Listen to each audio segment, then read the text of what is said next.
自動でお風呂を沸かします。お風呂の線は来ましたか？自動でお風呂を沸かします。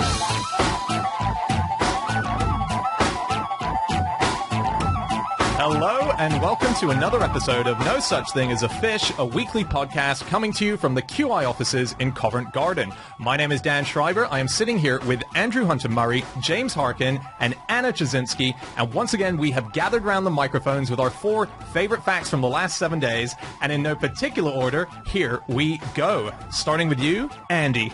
My fact is that in 1833, the pyramid at Giza was almost dismantled by the Pasha of Egypt so that he could use the stones to build a dam. That's brilliant. That's amazing. And why did he not do it in the end? He was talked out of it. Someone said, "Are you sure you want to destroy the most ancient site in the world?" So this was in 1833, and it was when Egypt was Ottoman ruled, so it wasn't a local Egyptian ruler exactly. And he was called Muhammad Ali Pasha, and he, did a sort of cost-benefit analysis, or he commissioned one from a civil servant to see how much it would cost. And the civil servant was a Frenchman, and he thought maybe it wasn't a good idea for the pyramid to be destroyed. And his name was Linon, Louis Maurice Adolphe Linon, and he was really young. It was one of his first jobs, but I think he, the story goes that he thought maybe this isn't a great idea. So he came up with this cost-benefit analysis which said, look, this is going to be quite expensive, and some of the stone isn't quite right, and I know it's pre-cut, and I know that's really convenient, obviously, but maybe don't do it. They did actually take some blocks, didn't they, from one of the pyramids? Yeah, it was one of the Great Pyramids, wasn't it? Yeah. You can see that big gash down the side of it. So it was the Pyramid of Menkaure, and it was a guy called Sultan al-Aziz Uthman, and he was in the 12th century, and he decided to demolish the pyramids because he thought that they were not according to his religion, let's put it that way. And they took a few stones every day, and after 8 months they gave up after, just like Dan says, just this tiny little gash on the side of the pyramid, because they just realised that these things are absolutely massive. So I was looking up people visiting the pyramids, and because this is about them in the 19th century. So it turns out that people have been scribbling on the pyramids for many, many years. And Gustave Flaubert, a great French writer, visited Egypt in 1850, and he was so annoyed by all the graffiti everywhere. He wrote to his uncle. He said there was a huge number of imbeciles' names written everywhere. And then he went to Alexandria. He was really excited about Alexandria. And then he wrote back saying, "A certain Thompson of Sunderland has inscribed his name in letters 6 feet high on Pompeii's column. It can be read a quarter of a mile off. There is no way of seeing the column without seeing the name of Thompson. This imbecile has become part of the monument and is perpetuated with it." Yeah, I saw that, and then I also thought, well, let me see if I can find out who Thompson from Sunderland is. So I was Googling I spent quite a lot this morning doing this, actually, but I tried to find people called Thompson from Sunderland around that time, and what I reckon is there was a shipbuilder called Thompson, and he started his company about 15 years before this happened, and eventually became quite a big shipbuilder in Sunderland. And my guess is that is the kind of person who would leave Sunderland and go to Egypt, to Alexandria, where this was, and maybe that was an advert for Thompson of Sunderland rather than him writing his name, because it's in such big writing. Nice. It's 6 feet high. Yeah, that would make quite a lot of sense, I think. That's true. Also, if he's a shipbuilder, he's got the tools to do it, probably. Yes. The Victorians, when they were touristing all over it, they got much more access than we did, so they would be able to climb up all the time, and that was actually what they did. And they had picnics on top, so there were lots of pictures of Victorians with big picnic tables and drinking champagne on top of pyramids. Way more fun. Well, during World War II, it's one of the only stories I know of my grandfather during World War II. He was very young, but he got into it by lying about his age, and he was a post deliveryman, and he used to go past the pyramids every day on his run, so he was stationed in Egypt. And on days when there was not much post, he used to go and just sit on the pyramids and have his lunch and just watch out. Yeah, so even then, World War II, I guess, See, World War II? Yeah. Because they did the same thing in World War One. The Anzacs, they were there, and they used to have races up the pyramids. Oh, really? Yeah. Which are quite hard to climb. It looks like little steps, but obviously when you're there, they're really big blocks. Really big. The first European visitors, they were offered sharp objects to make their own marks by Arab guides, as in, to write your little graffiti and stuff like that. Wow. Cool. You don't get that anymore. Yeah, that's like Stonehenge. They used to do that. I think Yes, they did. Yeah, we used to mention you got given a pickaxe and a What a chisel. Oh yeah, not a pickaxe. A chainsaw. Yeah. I went to Stonehenge at one of these times where they let you go before all the tourists get there, and if you even look like you're slightly touching one of these stones, they are not happy at all. Wow. They're really, really... And even if you try and... Imagine someone was to do this, try and hide behind one of the stones so that the people in charge can't see you. They quickly run round to make sure that you're not touching anything. Those druids are pretty nifty, aren't they? You don't want to end up in druid prison. What is it? They chop your hands off? Well, I never touched it, Anna, so I wouldn't know, of course. Not. Of course not. A lot of inscriptions on the pyramids are from the Greek-Roman period. There is one which says, "I visited and I did not like anything except the sarcophagus." And then another one says, "I cannot read the hieroglyphs." One star. Yeah, exactly. There's, in the article that I read, which was admittedly from the Daily Mail, they said that it was quite similar to TripAdvisor of its day. So. What I find the most amazing thing, actually, about the pyramids is that we don't know what's inside them.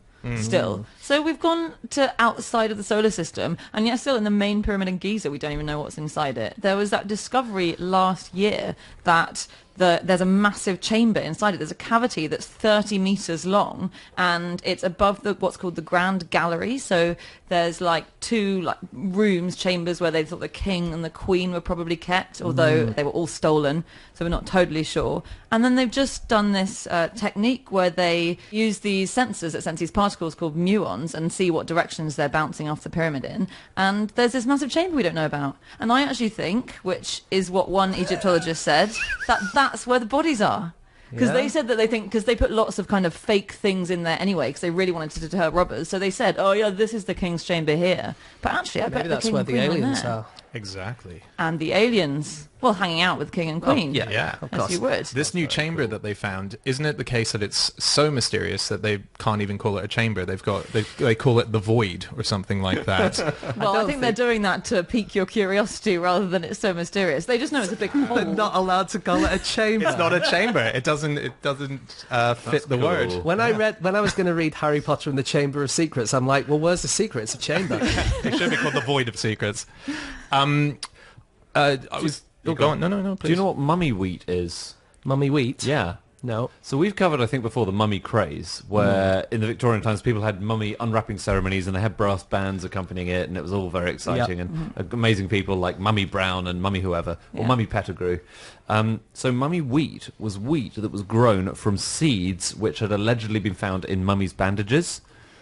And this was a craze. People got really excited about wheat that was allegedly from 3,000 years ago growing into proper plants. And there were all these articles published about, for example, ancient cobs of corn, because, we've got ancient Egyptian sweet corn growing. And obviously it was almost certainly not true.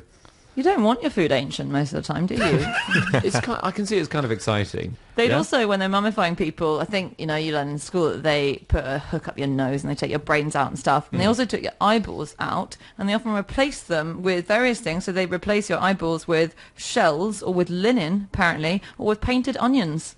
So various of the most famous pharaohs were found with just painted onions instead of eyes. Cool. Quite weird. That is cool. But quite fun. Like kind of a snowman or something. Yeah. What vegetable is most like an eye? They didn't have carrots for noses, though, did they? God, we don't know. I haven't checked it out. I was quickly looking into, because this is a famous monument that was almost destroyed if this guy's plan had went forward, and I was looking at other monuments that have almost been destroyed. So the Colosseum, that got hit by lightning in the year 217, which caused huge destruction, and as a result, they just started pillaging the actual Colosseum. So 2/3 of it went, and then something was put in place to say, stop, we're keeping this as is, so we got to keep that. The Washington Monument was almost destroyed even before it was fully made, when all the materials were being donated. The Pope donated a beautiful rock to go to it, but there was a group in America... He's got so much stuff. Generous man. Very humble, though. Humble. I'm sorry, I'm so humble I can only give gave you this nice rock. Yeah, it was Pope Pius IX that he gave a rock. I'm so pious. I'm so pious. And it was a party that were known as the Know Nothings, and the Know Nothings tried to prevent it. So so what they did was they stole the rock that the Pope gave, and they dumped it into the Potomac River, and then eventually further down the line, the Know Nothings became the actual company that were building it and bankrupt them, so that they weren't able to do it, and eventually they weren't able to stop it. Can I just ask, is this amazing rock that the Pope gave still in the river? I think they got it out. I think they eventually found it. Yeah, because you're not going to leave a Pope's rock in a river, are you? I think some people within it admitted to where it was and where they'd thrown it. No, after all it's time that in one. the river. Yeah. There's all these normal rocks around, and then one so beautiful. It's wearing the hat, I think, probably.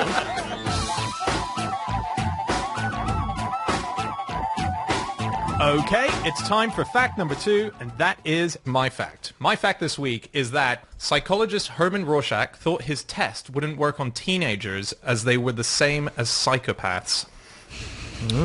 Yeah, so this is the man who invented the Rorschach ink blot. If you can think of any time you've been shown some weird ink blots, that's the man who created As we all them. have at some stage in our lives, Yeah, right? when we've had our psychological testing, we've all done that, right? Yeah. And it was a thing that he wasn't sure how it worked. He wasn't sure if it worked, but he definitely thought it couldn't work with teenagers because it just was, they were too, particularly 14-year-olds, they were just too unpredictable, and it was just too similar in characteristics to a What psychopath. are the characteristics then in a 14-year-old that he thought made them similar to a psychopath? I think it's emotional turbulence, and it's a crazy mixed up time, and there's all sorts of stuff going on, and Yeah, things are Andy. changing, you know. things are changing, growing. Yeah. You guys need to have some more psychological tests. So I think he did think it worked, but like you say, he didn't know why it worked. But a lot of the people in Germany at the time did not think it worked. And they called his blobs crude. Can we call them blobs? What are they called? Blots? This is taking me right back to my own teenage years, having your blobs called crude. And he very sadly died at the age of 37, Yeah. which as an over 37-year-old is absolutely heartbreaking. But then it was the year after he died that they kind of got a bit of recognition in the community. And Yeah. still today, I suppose we don't know if they work or not. Probably they don't really. But Yeah. he didn't think they worked for detecting personality types, No. really, in the way that they are kind of sometimes used today. So we should say the Rorschach test, it's when you get shown an ink blot, and it's sort of a mirror image, because it's when paper's been folded over with wet ink, and then you're asked what you see in it. Do you see a cow? Do you see someone being brutally murdered? Do you just see a blob? And he I see a invented this. beautiful, beautiful stone at the bottom of a river. All right, Pope, get out. We've got more patients to see. If that was one of the results. This person is the Pope. 2 options. Imagine whenever Pope you or had not to Pope. get a new pope. That's what they did. They got this Rorschach test and just waited for someone to say that. Christ, pointy hat, wafer. He's the Pope. But yeah, he didn't think that it determined whether you were the Pope or whether you were a smart person or a horrible person, whatever. He just thought it could diagnose schizophrenia. So he was a psychiatrist, and he just noticed, he'd been really into these things as a kid, and he noticed that schizophrenics had different responses to them than normal people. So he just thought, you could spot a schizophrenic. Yeah, he was so into them, by the way, that as a child, when he was at school, his nickname was Inkblot. Not that actually as a word, it was Kleck, but that was, yeah. So it was a children's game originally. It was called Klexography, and he got nicknamed Kleck. And you did exactly the same thing. You poured ink on a bit of paper, you folded it, and then you saw what images you could make. It was like looking at clouds or something like this. Yeah. I didn't really get this. So it's not about whether you see, as Anna says, a murderer or a flower in the image. He was really interested in what kind of things people saw. So he said there were 3 categories, which were form, movement, and colour. So form is whether you see a donkey or a bear or a knife or whatever. And then movement is whether you see, a donkey offering a man a sandwich or something, or whatever. A dancing woman. Yeah, a dancing woman is better than a donkey offering a man a sandwich.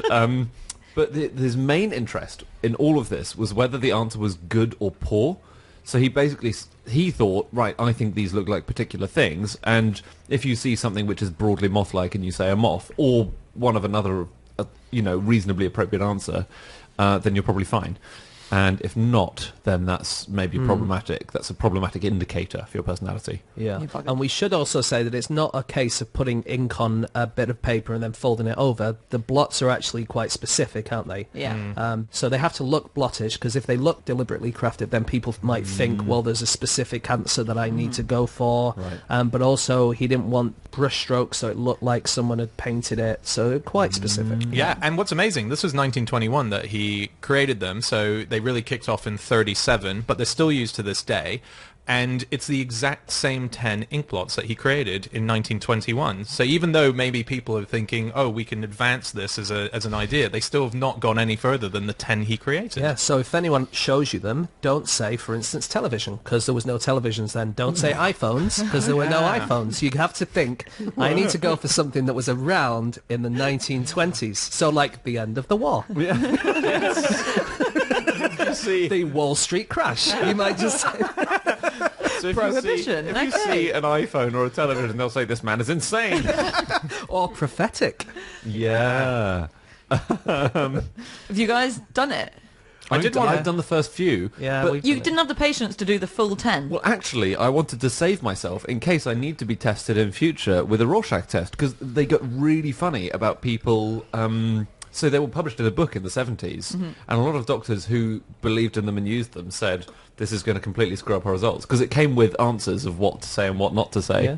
Yeah, I Oh, did it really? today. Did anyone else do it today? We did Yeah. it over Christmas dinner last year. Oh, did you? Yeah. What did you? Did it give you a And I percentage? got taken away by a guy in white clothes. I can't remember, actually. But it's just like, it's these days, a lot of people use it as like a parlour game, don't they? Yeah. I don't know, maybe up in your household. We just get pissed on Christmas Day and eat pudding. Sure. But I'll do the Rorschach test this Christmas. Yeah. Maybe it's more fun. Well, I did it today, and it gives you a sickness percentage at the end of how sick it thinks you are. You did the BuzzFeed version. Yeah, didn't you didn't do the proper one. You won't believe blob number 7. But no, I got 66%, which it says is a little worrisome. Well, do you know how many out of the 10 were worrisome? Because there's a very specific way that you're supposed to do it. Yeah. So the proper test is there are 10 things, and if you get more than 4 images classified as worrisome, then you might be verging on schizophrenic, and then less than 4 is fine, and the average is 2. So if you look at the graph, so it might be that if you got 66%, you saw 3 images that were worrisome, but that puts you right in normal. Right. So you don't know how many you got out of 10? No, it was. It wasn't BuzzFeed. It was something that was classy as that. It didn't really have any kind of. But you have a lot of viruses on your computer. Yeah. They tried it on computers, on robots, didn't they, quite recently? They gave a load of ink blots to robots. Robot 1 saw one and said it was a mask. Robot 2 saw one and said it was a pin. Robot 3 said it meant isolated. And Robot 4 said, this is the Rorschach test. Wait a minute. Imagine if you went into the psychologist's office and said, what do you see here? I see the Rorschach test. I just say that for every single answer. Poor old Robot 3. No one's worrying about him, though. Sounds like he needs some help. Yeah. Good point. So I looked at some other psychological tests from the 20th century. Okay. And some of them are pretty weird. So there's the Rosenzweig Picture Frustration Study from 1978. And this is really fun. So it gives you lots of cartoon images. And it's people who are in frustrating situations. All men, by the way. People in frustrating situations. All men. And one bubble from the other person who is the frustrator in all of these cartoon scenarios is already filled in. And you have to fill in your response as the man who is being frustrated. Okay? So would it be like someone whose car is being given a ticket by a traffic warden or something like that? Exactly, yeah. So there's an example of someone on a train and a woman is saying to him, here's the newspaper I borrowed, I'm sorry the baby tore it. Oh. So these are, I think, relatively minor frustrations in And life. if you punch the baby, then Yeah. you're Well, fine. you have to fill in the cartoon bubble. So I'm about to punch that baby. Is that what you said? yeah, that would be a mark of concern. I mean, what page of the newspaper was it? It can't, as long as it wasn't the crossword, that would be pretty bad. Okay, so you would write, was it the crossword page you tore? If it is, I'm going to punch the baby. Yeah. Or the sports pages. Or actually the TV review. I wanted to read that. Yeah. So there was that one, which sounds pretty good. There was the 1942 Make a Picture Story test. This is really fun. So it gives you 67 little people on paper who are cut out, and there are all sorts of different people, and there are humans, and there are ghosts, there's a superhero, there's a one-legged man, there's a cocker spaniel, there's a policeman, there's Santa Claus. There are women, some women clothed, some women naked, and you have to make a scene with them, and then you make up a story about the scene, and the psychologist analyses the scene you've The first made thing up. that came into my head was, do you remember the Benny Hill show? Yeah. So the naked woman is running, and then Santa Claus and the one-legged man and the cocker spaniel are all running after him. Sorry, so what does that mean? I think that means that you fell into a coma in the 70s and you haven't been able to update your memory ever since. Personality tests did get really popular around that time, though. It was sort of the 40s when the Rorschach test and other stuff became a thing, and the idea of a character making you good at your job. And so in the 50s, people would often get tested on their personalities when they were applying for jobs. But they were looking for different stuff in the 50s. It was that era where everyone was quite grey, and the traits that people wanted as employers were things like being really hardworking and diligent, very loyal, very conformist. And in fact, in the early 50s, the Navy put out a handbook with the proper way to deal with a dissenting colleague if you're in an office or a conference or whatever. And this is what it said. So if a colleague dissents or disagrees, fail to hear his objections, or if you must hear them, misunderstand them. The aim is to make him feel like he belongs. It just seems a bizarre way to achieve that. And then it says, if he persists, ask him to clarify his position, and then ask him to clarify his clarification, etc., until our lad is so hot and bothered that he's worked himself into the role of conference comedian. So basically, ignore, humiliate. Was that the British Navy? Yeah, it was the Navy. This is the best way to deal with colleagues. Actually, ignore, humiliate does seem like your role on this podcast to the rest of us. It's the only book I've ever read is this handbook.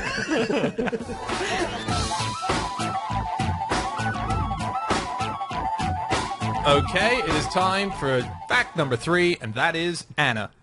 My fact this week is that Robert Falcon Scott's dying wish was for his son to get into nature. Peter Scott went on to found the World Wildlife Fund and designed its panda logo.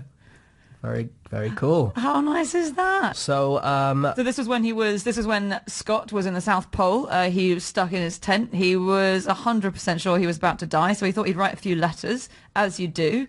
And his last letter was to his wife. So it's 1912, he's cold in a tent, he's managing somehow to get his hand around a pen, and he says to his wife, make sure when you're raising our son, make the boy interested in nature. And that boy was Peter Scott, and yeah, he founded the WWF. Very exciting, this fact, isn't it? Because two sort of seminal things, polar exploration and conserving animals, are connected, and I had no idea through one generation. Yeah. Well, 2 generations. So Robert Falcon Scott, we should say, he made it, didn't he, to the South Pole with his team, but they weren't the first there. They were beaten by the Norwegians, and then on the way back they were close to a depot, but they were only about 10 miles away, and then he died, and he wrote all these letters in the tent just as they were dying. yes, and the letter says, make the boy interested in natural history if you can. It is better than games. Although he was quite good at games in the end, because he won a bronze medal at the 1936 Berlin Olympics in the Oh Jolly dinghy class of sailing. So he was a dinghy sailor. That was one of the big hitters, wasn't it, Yeah. in the Olympics? Well, he's the reigning bronze medalist, isn't he? Because they never did it again. It was the one and only time the O'Dinghy got an outing at the Olympics. So that's a cool record. Yeah. He's an amazing character, Peter Scott. Never properly heard of him before, but someone who's at one point, I think, in the UK was a household name. A lot of older listeners might actually go, yeah, of course we know who he is. He was on a lot of natural history TV for the BBC. In fact, back in the day, he was on the very first colour TV programme from the Natural History Department, and that was in 1968. It was called The Private Life of the Kingfisher, and he narrated it.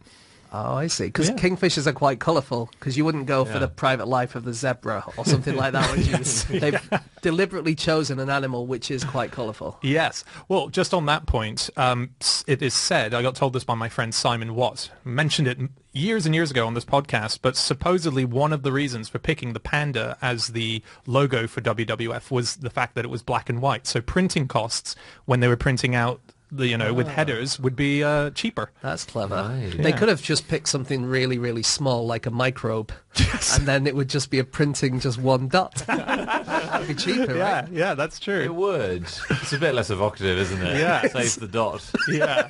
It's important, though. One other thing he did, he gave the Loch Ness Monster a name, a proper scientific name. He called it Neciteras rhombopteryx, allegedly so it could be registered as endangered, which Yeah. I guess it is. Now, if I'd said he'd given him a proper scientific name, you would have jumped down my throat there and said, it's not real. I know what you mean. I think it was a joke, was it, or not? I don't know if he was joking or not. Well, there was that whole thing about the name that he did give it. Yeah. So it was an ancient Greek name for the monster of the Ness with the diamond-shaped fin, and that came out as Neciteras rhombopteryx. yes. Yeah. And supposedly, when someone looked into it, they found that there was an anagram of Monster Hoax by Sir Peter S. Oh, well, in that case, it probably was a joke. Well, no, I mean, anagrams. You can. James always is saying this. You can make anagrams out of anything. Well, if you we wanted did to. say this in a recent podcast, didn't we? We did a load of anagrams, and people can be very clever in anagrams Yeah. and find meaning that isn't necessarily there. Why would he say it's got diamond-shaped fins? Yeah. Unless that made it much easier for him to put Monster Hoax by Sir Peter S. You're I don't absolutely know. right. I think he believed it. Well, he did send a proposal to Buckingham Palace asking if he could name Loch Ness Monster after the Queen Elizabeth II. So it was going to be called Elizabeth Nessie or something along those lines. okay. But first name Elizabeth for the Loch Ness Monster. Wow. And supposedly the Queen did consider it, but the people of Buckingham Palace said, no. No, thank you. So I should say where I got this fact, by the way. It's from a new book that's just come out called What a Hazard a Letter Is. And it's sort of about all the letters in history that either were never sent or that were never properly received or we only found years later. It looks like a really, really interesting book. I've only read a bit of it and I got this from a review. But there's another piece in it, actually, which is about the composer Eric Satie, which I really liked. It's kind of tragic, but amusing at the same time. So Eric Satie had this 6-month relationship with an artist called Susan Valadon, and then she broke up with him. And that was the end of it as far as anyone knew. And then when he died 30 years later, they went into his house and they found just thousands and thousands of letters that he'd written every single day to her but never sent love letters. So he died and he literally spent 30 years writing love letters. And then they got in touch with Susan, still alive, like, hey, Eric had a thing for you, and gave her all these letters and she immediately burned them. As you would. And was probably very delighted that relationship ended when it did. Yes, exactly. Yeah, got out of that one in the nick of time. One last thing, Peter Scott, just to mention again how incredible his career was. One of the other things he did was during the war, he designed camouflage ideas for painting on the side of ships so that you could camouflage a ship in the ocean, and they worked so well that 2 ships that were painted with the same camouflage crashed into each other. Yeah, so and one of them was called HMS Broke. So yeah, not the best name That's amazing. to name a ship, but yeah, it did break. You know how soldiers used to all dress in very bright colours, and then there was No? camouflage. What? Well, you know the British Army, the bright red uniforms in the 19th century, yeah. and then that was because most battlefields were so covered in smoke from guns and chaos that it wasn't dangerous to troops to dress them in bright colours. I didn't know that. Right. So if you had a duke leading a regiment, he got to kit it out, and he would pick whatever colour he liked, basically. It's like football kits, right? Yeah, exactly, yeah, and you wanted something flashy. And then as the smoke started to clear from battlegrounds, it suddenly became obvious that having everyone dressed in bright red is probably not a good tactic. Wow. I just wonder if there was a period where all ships were extremely bright colours, and I suddenly thought, maybe this isn't a great idea. Yeah, I Yeah. guess so. About football kits, there was once a football game, which I don't know if you'll remember, you probably won't, but it was the first time Man United had worn their new grey kit. And then halfway through the match, they realised that they couldn't see each other because they were camouflaged against the crowd. So they just kept passing to the crowd because they couldn't see each my other. God, that's so funny. And then at half-time, they had to swap all their shirts back. Is it an wow. advantage, though, if the other team can't see you? Well, in American football, they have rules that the pitch has to be a particular shade of green. And that's because there was once a team who had a blue jerseys and they painted the entire grass blue so the other team couldn't see them. Amazing.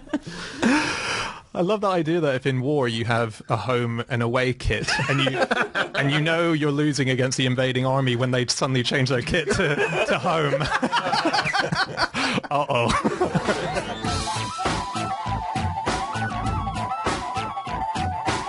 Okay, it is time for our final fact of the show, and that is James. Okay, my fact this week is that a traditional hangover cure in Mongolia is the Mongolian Mary, which consists of tomato juice with a pickled sheep's eyeball floating inside it.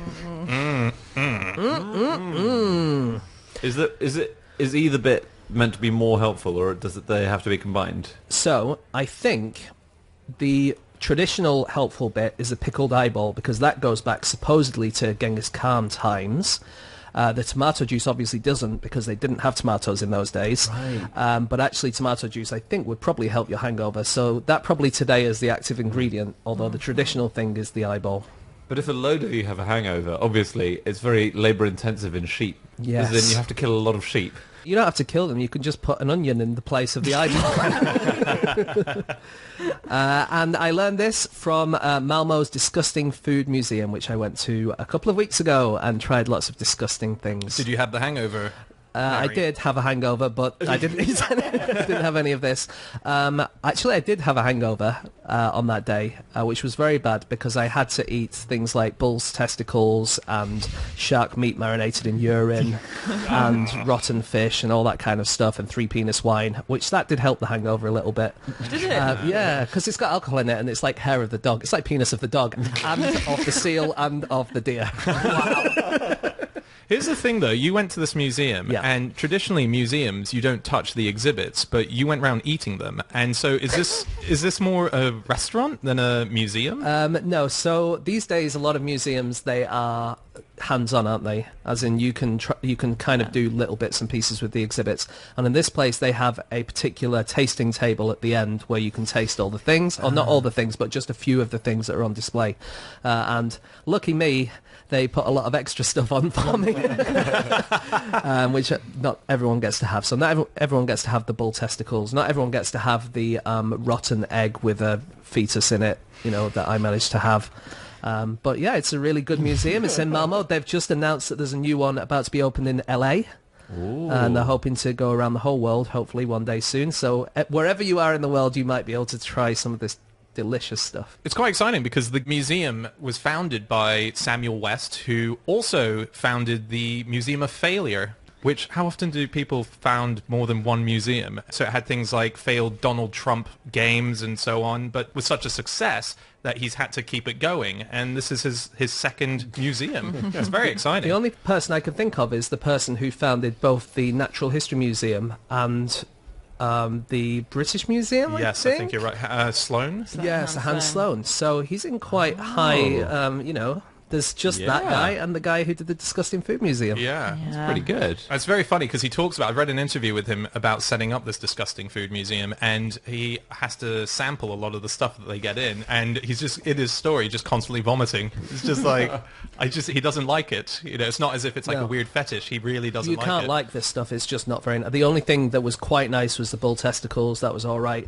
I had durian fruit, which smells disgusting, but it actually tastes kind of okay. But everything else is just objectively quite disgusting. Well, so he makes a point that a large part of taste is to do with your psychological take on it. So if you think something's going to be disgusting, your mind sets itself ready to vomiting. So he uses the example of Vegemite, which is the first time he had Vegemite, he hated it and thought it was horrible. And then he went to Australia, and at a party, it was served on 2 bits of toast, 2 slices to him, and he saw children eating it, and he thought, oh, this must be how you neutralize the taste, and he started eating it. Now he loves Vegemite. And Vegemite is in this museum, and the guy who showed me around, who's this guy's co-owner, Andreas, he said that it caused almost like a diplomatic spat with Australia, because as soon as the Australians found out that Vegemite was in this Disgusting Food Museum, they were absolutely really upset. World War III. I really like the idea of Sweden and Australia going to war with each other, because it's mostly a commuters' war, isn't it?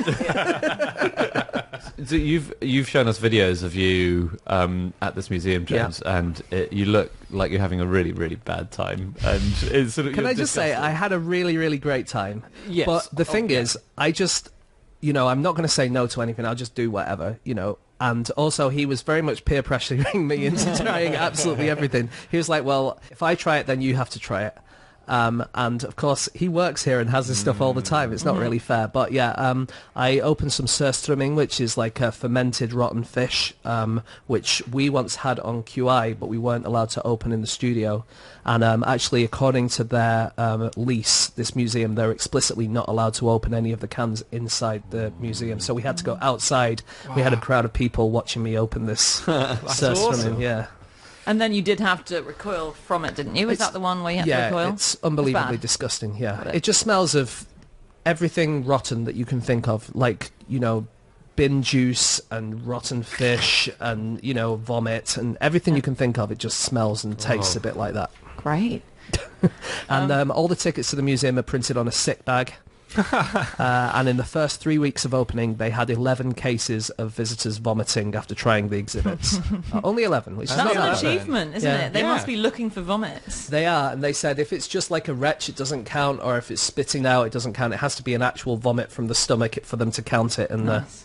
To get the tally up. So they have one of those boards, like blah, days since last vomiting. Penis is quite common, though, as a hangover cure, isn't it? When Is it? You sort of read about the traditional hangover cures. So it's often... It's often dried and shriveled. I think a Sicilian traditional hangover cure is bull's penis, actually. So you also have to be a bull, dried bull's penis. But in Bolivia, it's also a famous thing. Bull penis soup, bull pizzle soup is a thing that people say they have with hangovers quite a lot. They actually had a bull penis at this museum, but I couldn't taste it. But it was like a hands-on exhibit, so you're allowed to touch the bull's penis. Were you impressed? Did you congratulate the bull? The bull sadly never made it. Wow, I've been looking up other disgusting hangover cures. Oh yeah. Oh, yeah. So Pliny the Elder, Oh yeah. our old buddy, he recommends various things. So he mostly recommends things to stop you from getting drunk in the first place. For example, roasted wild boar lungs will do.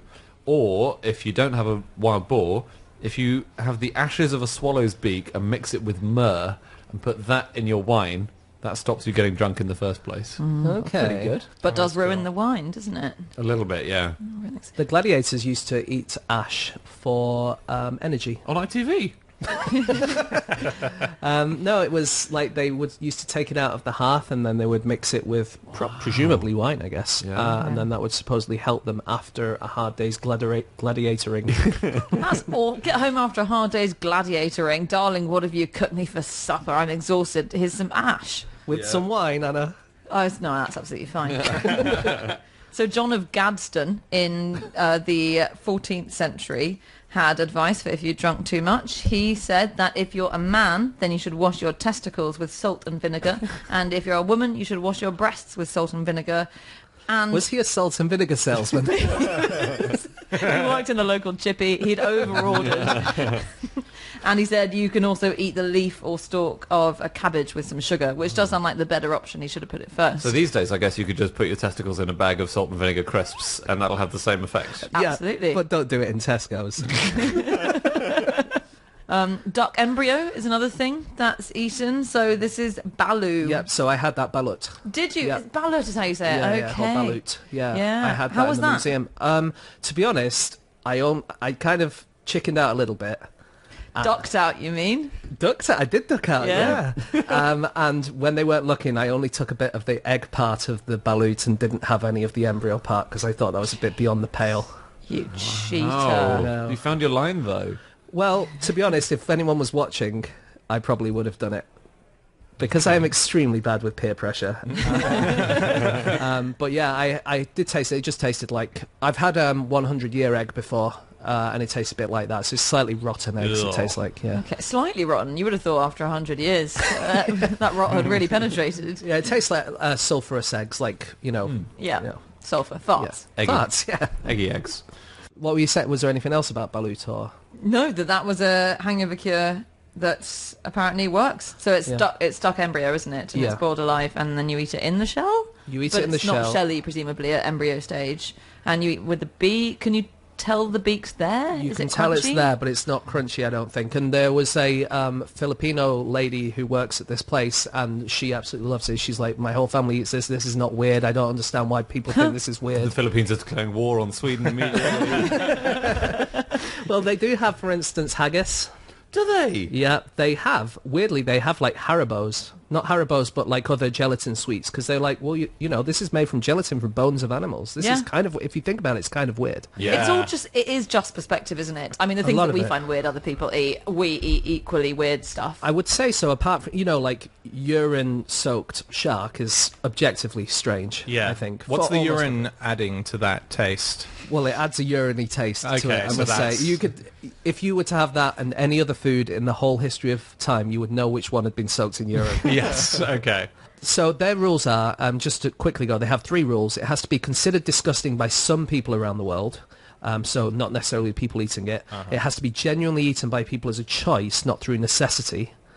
So it's not things that you can only have because you have no other food, and it must be not a foodstuff invented just for tourists, Right. Cool. Okay. because that does happen sometimes, of course. On the fact that it's kind of all about perspective, this sort of thing, there was an FT journalist who went to China in 2011 and went to Shaoxing and was investigating what Chinese people thought of cheese brought over from Europe, because obviously not very much cheese is eaten in the East. Very many of them are lactose intolerant.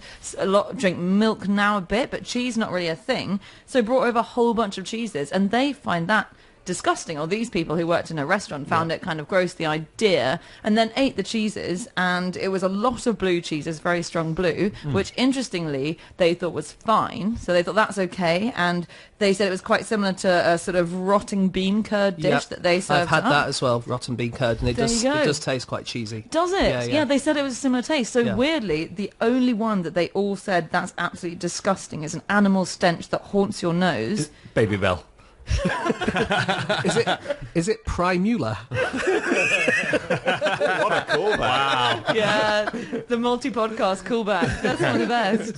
It's not, it's brie, which is very interesting to us. It obviously is quite mild brie, but Yeah. to them it's just something they're not used to. They find it disgusting. I remember reading somewhere, and I don't know where it was, so I think this is true, but the idea was when Europeans first went to Japan especially, that was the one overarching thing about it, was that we smelled of milk and cheese Yes. and stuff like that. Is that right? Yeah, I They think. say that in China as well. Like all Is the it? time, they'd be like, "Oh, Milky Boy's here." It's a smell that emanates off a white person. So in China, Yeah. the Milky Bar kid is not a good thing.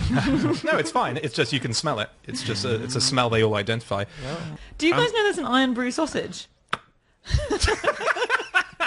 And Great. James has choked on his. I just choked on my drink because I'm so excited. An iron brew know. sausage So basically, this was invented a few years ago by a guy who said, "What a great hangover cure this would be." by a genius. Invented. Hang on, we have had a debate in the podcast. No, Andy. Whether combining 2 existing things counts as inventing a new one. I will accept a lot of things in this podcast, but for you to say that an iron brew sausage is not an invention that we're all calling out for.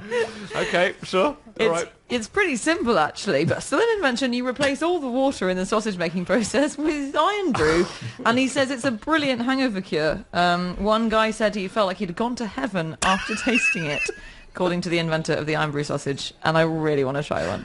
I do as well. If you're people who make iron brew sausages, do get in touch. We'll advertise free. Hang on.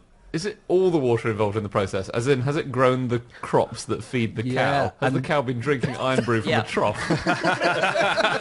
It has to have rained iron brew. Has the farmer had all the water in his body replaced with iron brew? Yeah, he's Scottish.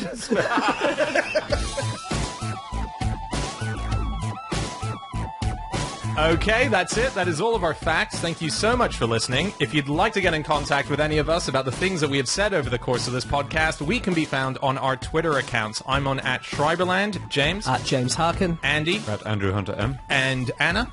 You can email podcast@qi.com. Yep, or you can go to our group account @NoSuchThing or our website, nosuchthingasafish.com. There's a very exciting new banner on there showing you the link to our 2019 tour. There's lots of tickets going. We'd love to see you guys there. You can also buy our new book of the year 2018, and you can also find all of our previous episodes. Okay, that's it. We'll be back again next week with another episode. We'll see you then. Goodbye.